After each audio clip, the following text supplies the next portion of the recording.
আপোনাৰ নামটো? মোৰ নাম শ্ৰীমায়া হাজৰিকা। ঘৰ? ঘৰ জাপাৰকুছি, নলবাৰী। নলবাৰী জাপাৰকুছি। অঁ। আপোনাৰ কি হৈছিলে প্ৰব্লেম?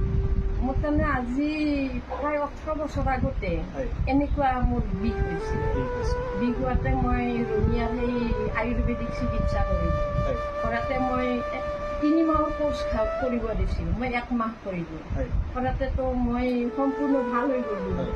ডক্টৰকো পাহৰি গ'লোঁ তাৰপিছত আকৌ হৈছে এতিয়া? আৰু আহি গৈছে। Okay, এতিয়া আপুনি এতিয়া কি অসুবিধা পাই আছে?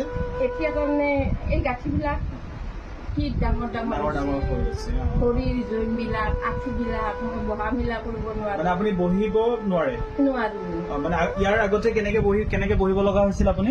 পীড়াত বহোঁ, দুখন পীড়া লগ লগে মই চেয়াৰত বহিব নোৱাৰোঁ। আচ্ছা আচ্ছা, এতিয়া আপুনি পীড়াৰ পৰা টুললৈ আহিব পাৰিছে? পাৰোঁ। থিয় হ'ব পাৰে? থিয় এবাৰ হ'ব উঠি দিয়কচোন পাৰে। আপুনি। অঁ, আগতে উঠোতে আপুনি কেনেকে উঠিছিলে? ক'ৰবাত ধৰি পেলাই উঠিব লাগিছিল? মানে এনেকে আচ্ছা আচ্ছা আচ্ছা, এতিয়া আপুনি ধুনীয়াকে উঠিব পৰা হৈছে? অ'কে। গাটো আগতকে আপোনাৰ মানে ভাল লাগি থাকে নে? পাতল পাতল। আমাৰ ঔষধখিনি কিমান দিন হ'ল খোৱা? এসপ্তাহমান হৈছে। আচ্ছা আচ্ছা, মোৰ মন্ত্ৰীও কৈ আছে যে মই এই আয়ুৰ্বেদিক পাইছোঁ মানে মই ভাল ভাল।